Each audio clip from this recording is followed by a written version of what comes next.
Hello guys, this is Sparky Brain and welcome to another video. Today I'm not going to be reviewing about a book but about a movie that I've watched. Can you guess? I think you can, since this movie is absolutely trending on all social media platforms. This is none other than the movie Kpop Demon Hunters. Now, this movie is a movie that is aired on Netflix only and directed by the Sony Pictures Animation. The two directors of it, let me read the names, are Maggie Kang and Chris Applehans. I hope I've read the names correctly. I don't know, but this movie, all in all, is a 10 out of 10. Right, the characters are amazing. They're absolutely stunning, gorgeous, astonishing, everything. Their songs are even more amazing. One of the sad things about this drama's production is that it does not have a theater experience. Did I tell that right? Because it's only aired on Netflix. It can't be nominated to any kind of awards because it's not on theater. Now, let me ask you, how the hell does the Snow White live action has a theatrical experience, but not this masterpiece? That's just nonsense. I'm so sad about that because just aired on Netflix means you can't get nominated for any kind of awards, right? A lot of things in the movie we did not expect to see them coming. For example, even though it is revealed that Rumi is part demon at the start of the movie, we kind of do not expect that, right? A demon in Hunter. Then there's that Gino. His whole character is unexpected. His storyline, his character arc, everything is absolutely unexpected. Right? So first let's talk about the songs. The first song is Done by the Huntrix. Now that is amazing, especially that, the skydiving plot from the plane, that is absolutely amazing and lives in my head rent-free. I feel like all the songs live in my head rent-free. The second song, the Golden, it's also very, very, very amazing. I don't even have the words to explain how amazing those songs are. Then Take Down, I feel like we need to get a full version of the song because we only have like some parts, but they have released the full song, I think, so that's also amazing. Then the Saja Boys songs, of course, they're absolutely perfect. The Soda Pop and Your Idol. I'm not even kidding, but I got goosebumps listening to Your Idol, and also the song This Is What It Sounds Like, especially that hugging part where the three of them hug. That is absolutely goosebumps all over. Listening to these songs, they're my playlist right now. They're again playing again and again and again and again. Listening to these songs, they do not feel like songs that were made for a movie. They feel like songs that are made by an actual K-pop group. Now that I think about it, I think Huntrix and Such Boys have now become actual K-pop groups, right? Anyway, as someone who enjoys suspense, I feel like we needed a lot more plot. Not that I'm not criticizing the movie. I absolutely adore the movie. I've already watched it more than once, okay? But I feel like we would have enjoyed it a lot if the movie was a bit longer. I've also heard that the movie was supposed to be 3 hours long, but then it became 1 hour and 30 minutes. Half of the drama has been cut. Come on! Half? That's pretty long. One of the first things that I wish as the audience of the movie is that I hope we've got the independent personalities of the Saja Boys. Now we know there's 5 Saja Boys, right? Gino, Romance, Abby, Mystery, and Baby. we love them, we know all of them, we love them, we adore them, everything, right? But we don't have any real personalities of the Sacha boys apart from Gino. Gino is literally the only Sacha boy who can think for himself, work for himself, choose for himself, literally. And he's also the only one with a voice actor out of the Sacha boys. The other four, I wish they had independent personalities.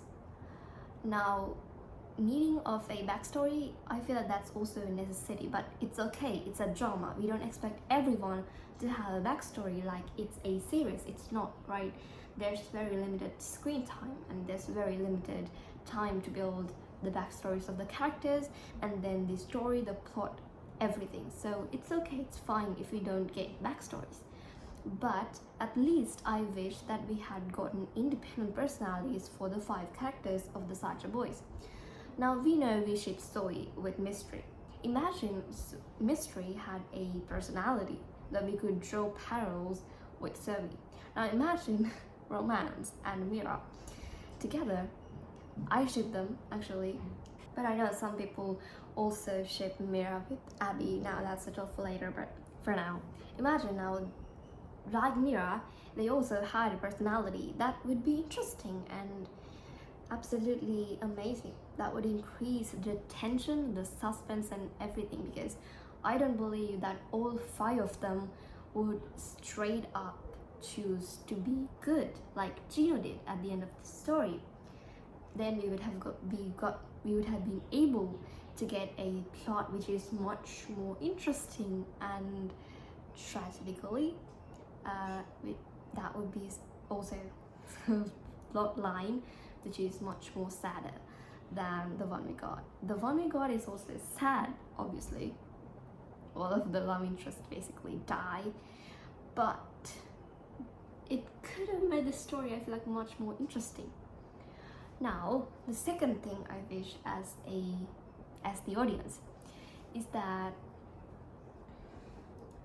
we've gotten to know who really was Rumi's father, right? Now, Rumi's father is revealed to be a demon from the start of the movie.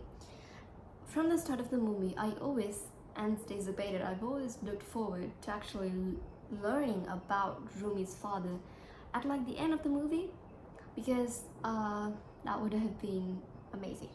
Now, it's one thing for you to be born half human and half demon. That's not breaking the rules, because Rumi did not choose to be part demon, right? It's how she was born. But actually falling in love with the demon and having child, now that's a choice, right? So I feel like the most important person regarding that human demon world is not Rumi but her mother. But her mother's story was never revealed in the movie. Her mother's story was never revealed in the movie. I feel like that's such a shame. I really looked forward to actually seeing, Rumi's father. I read somewhere that Rumi's father is a demon king, so she has the best of both the worlds. It's such a shame. I actually wish we've gotten to see who Rumi's dad was. A lot of animatics that draw fan arts of this always draw the demon's head to be purple, just like Rumi's. I find that point to be very interesting, because otherwise, where would you have gotten purple hair, right? If season 2 or the second movie comes out, I definitely hope that the real personality, not the personality, but the real person, Rumi's dad, will be revealed there. And the story of them, Rumi's father and mother, they seem absolutely tragic, sure, but they seem very interesting and incredible, because it's a hunter who fell in love with a literal demon that she swore to protect, right? That is a choice. Now imagine, if she fell in love with a demon, would she really, really, really want to seal off the demon world? No, because if she fell in love with a demon, then she knows that the entire demon world is not wrong, it's not evil. So she naturally would not desire for the entire demon world to be closed off, right? So I hope their story is revealed. The third one, the third thing that I wished as the audience is that a little bit more suspense, especially in the scene where Rumi and Gino sings the song of Free. At the end of the songs, it is revealed Gino says he can't hear Vima anymore, right? We become hopeful that he finally turned to good, and we expect them to have a romantic arc. We expect them to have a good ending where both of them are happy. We expect them to have a child who is demon but still absolutely gorgeous. Just look at the parents. But and that moment reveals him to be still under the control and the manipulation of Guima. Now imagine if we were not revealed that fact, if we were not given the clue that Gino is not working alongside Rumi, the ending would have looked much more interesting, wouldn't it? Of course, it would be tragic and absolutely saddening because, you know, Gino just betrayed Rumi, but still that would have been more interesting. I feel like that would have been absolutely catchy, and the ending would be much more tragic because even though he was under the control of Guima, he still died for Rumi, who gave his soul back. Now I know there's a lot of theories regarding how Gino can come back since his soul is inside Rumi's sword. Now who doesn't wish, right? So yeah, I'm absolutely looking forward to the second movie of the Kpop Demon Hunters. Please do not leave us with this one movie that is 1 hour and 30 minutes long and not even give a sequel out. Okay, do not be that evil.